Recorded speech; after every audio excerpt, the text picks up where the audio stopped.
Hello student, इस video में हम लोग मॉलिक्युलरिटी मतलब अणुकता के विषय में पढ़ेंगे। अणुकता क्या होता है, मॉलिक्युलरिटी क्या है।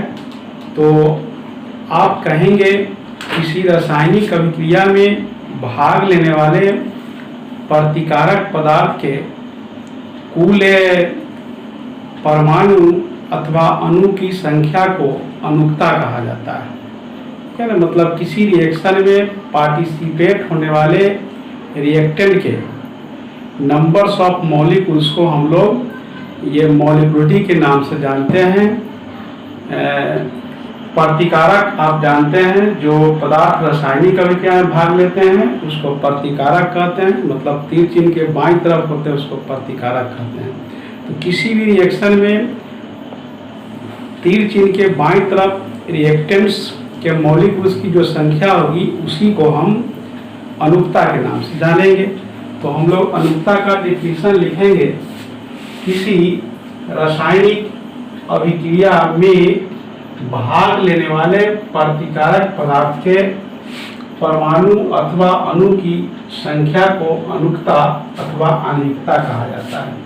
एग्जाम्पल के लिए जैसे नंबर 1 में हम लिखा है कि ए कोई रिएक्टेंट है जो प्रतिफल प्रोडक्ट में कन्वर्ट होता है। यहाँ पर ए प्रतिकारक है जिसकी संख्या कितना है, 1 है, इसलिए इस रिएक्शन की अणुकता 1 होगी। एग्जाम्पल नंबर 2 में हम लोग देखते हैं कि प्रतिकारक ए प्लस बी, मतलब मान लिए कि कोई एक ए प्रतिकारक है जो बी प्रतिकारक के साथ मिल करके कुछ प्रतिफल बनाता है, मतलब ए प्लस बी रिएक्ट होकर के कुछ प्रोडक्ट बनाते हैं।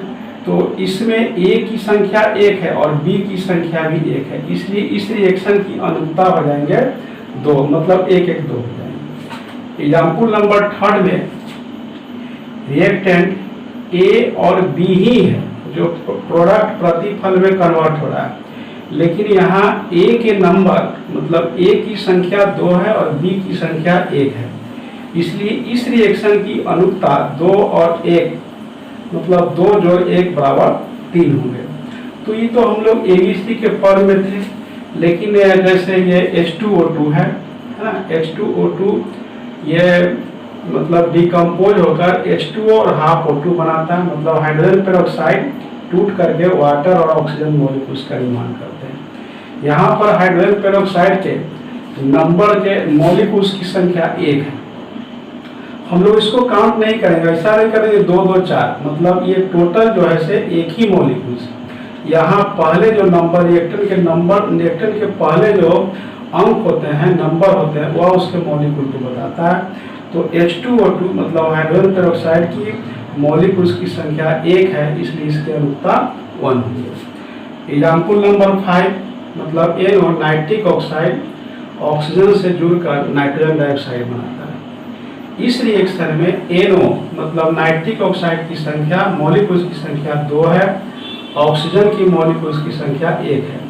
देखिए किसी भी रिएक्टेंट में पहले जो नंबर होता है वह मॉलिक्यूल बताता है, बाद में जो नंबर होता है ये एटम्स को बताता है। मतलब यहाँ पर नहीं कुछ है, इसका मतलब 1 है, तो 1 अणु में 2 परमाणु। तो इस तरह से देखते क्या है कि इस रिएक्शन में आपको NO के मॉलिक्यूल्स 2 हैं और O2 के मॉलिक्यूल्स 1 है। इस तरह से इसकी अणुकता 2 और 1 3 हो जाएंगे। तो हम लोग देख क्या रहे हैं कि किसी भी रासायनिक अभिक्रिया में भाग लेने वाले प्रतिकारक पदार्थ के जो परमाणु अथवा अणु की संख्या है उसी को अणुकता कहेंगे। आपसे कोई ये पूछे कि मॉलिक्युलरिटी क्या है तो आप सीधे यही कहेंगे, किसी रासायनिक अभिक्रिया में पार्टिसिपेट होने वाले रिएक्टेंट के मॉलिक्यूल्स की संख्या को हम मॉलिक्युलरिटी के नाम से जानते हैं। इसमें से कोई भी आप 1-2 एग्जाम्पल लिख सकते हैं। अब हम लोग देखेंगे ऑर्डर ऑफ रिएक्शन मतलब प्रतिक्रिया की कोटि।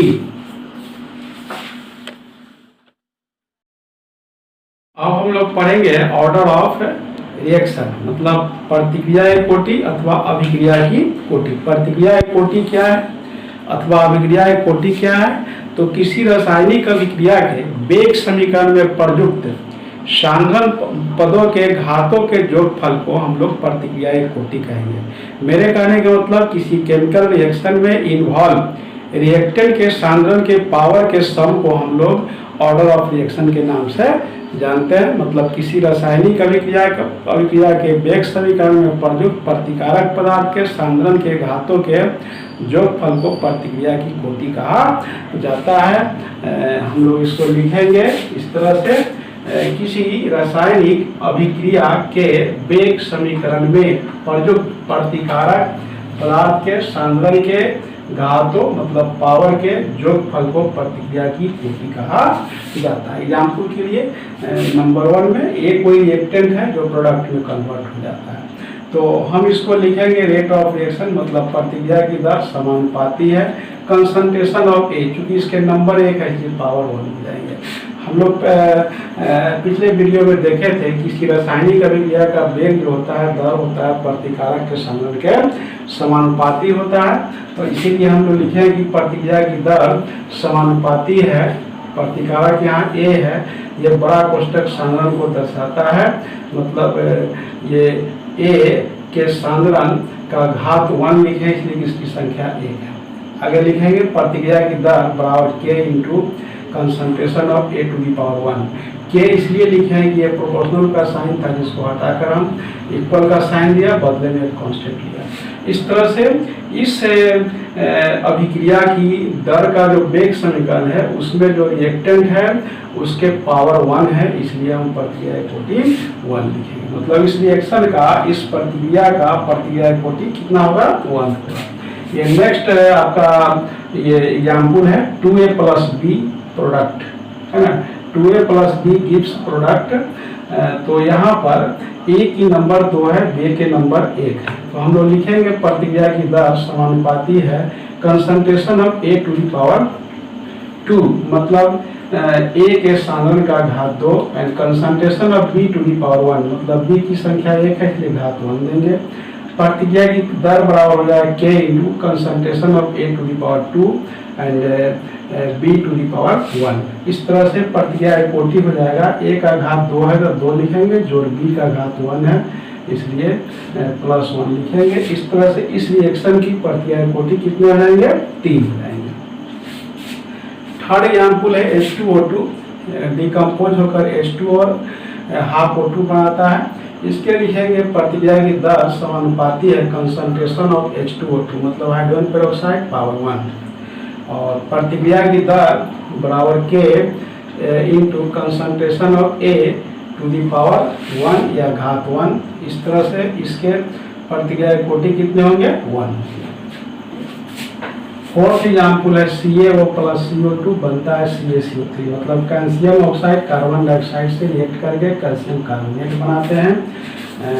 इसमें प्रतिक्रिया की दर समानुपाती होंगे concentration of Ca to the power 1 and concentration of CO to the power 1 मतलब CaO के सांद्रण का घात 1 और CO2 के सांद्रण का घात 1। इस तरह से प्रतिक्रिया की दर बराबर के इंटू CaO का पावर 1 CO2 का पावर 1। इस तरह से प्रतिक्रिया कोटि हो जाएंगे 1 प्लस 1 बराबर 2 हो जाएंगे। तो हम लोग देखा ये मॉलिक्यूलिटी ऑफ है रिएक्शन, ऑर्डर ऑफ रिएक्शन। किसी रासायनिक अभिक्रिया में भाग लेने वाले प्रतिकारक पदार्थ के अणु की संख्या को अनुक्ता कहेंगे, जबकि किसी रासायनिक अभिक्रिया के वेग समीकरण में इन्वॉल्व प्रतिकारक के सांद्रण के घात के जोगफल को प्रतिक्रिया की कोटि कहेंगे। अब हम लोग देखेंगे ये अनुक्ता और प्रतिक्रिया कोटि में डिफरेंस क्या है, अंतर क्या है। अब हम लोग देखेंगे difference between molecularity and order of reaction मतलब प्रतिक्रिया की अनुक्ता एवं प्रतिक्रिया कोटि में अंतर देखेंगे। तो इसके लिए हम लोग लिख देंगे एक तरफ अनुक्ता दूसरे तरफ प्रतिक्रिया कोटि। इसमें फर्स्ट पॉइंट लिखेंगे अनुक्ता जो है किसी रासायनिक अभिक्रिया की अनुक्ता प्रतिकारक पदार्थ के अणुओं अथवा परमाणुओं की संख्या पर निर्भर करता है। परमाणु अणु की जो संख्या होंगी वही अनुक्ता होंगे। प्रतिक्रिया कोटि में लिखेंगे प्रतिक्रिया कोटि या यह प्रतिकारक के सांद्रण के साधारण पदों के घातों पर निर्भर करता है। मतलब ये नंबर पर निर्भर करता है, जबकि ये घात पर निर्भर करता है। सेकंड पॉइंट है, यह अभिक्रिया के रासायनिक समीकरण द्वारा निर्धारित किया जाता है। मतलब कंप्लीट रिएक्शन, मतलब बैलेंस रिएक्शन करके तब हम लोग किसी रासायनिक समीकरण के अभिक्रिया की अनुकता को बताते हैं। मेरे कहने का मतलब प्रतिक्रिया की अनुकता जो है रासायनिक अभिक्रिया के समीकरण द्वारा, मतलब कंप्लीट रिएक्शन द्वारा निर्धारित की जाती है।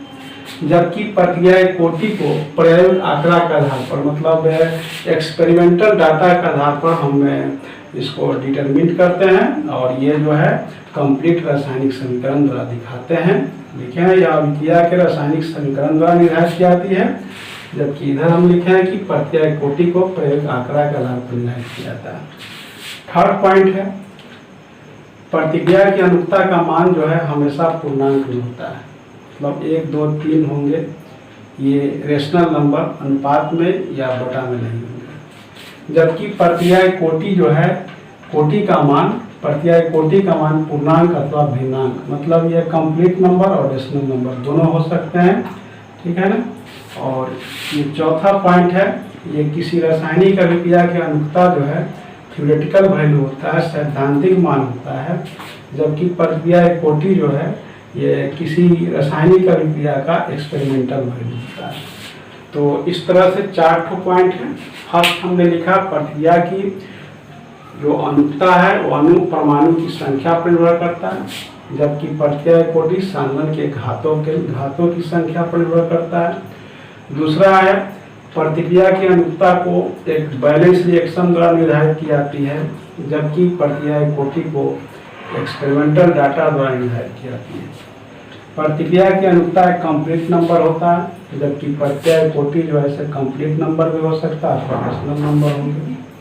चौथा है, प्रतिक्रिया की अनुकता थ्योरेटिकल वैल्यू सैद्धांतिक मान होता है, जबकि प्रक्रिया कोटि जो है एक्सपेरिमेंटल वैल्यू होता है। तो इस तरह से इस वीडियो में हम लोग प्रतिक्रिया की अनुकता, प्रतिक्रिया कोटि, प्रतिक्रिया की अनुकता और कोटि दोनों में अंतर देखा। ठीक है ना।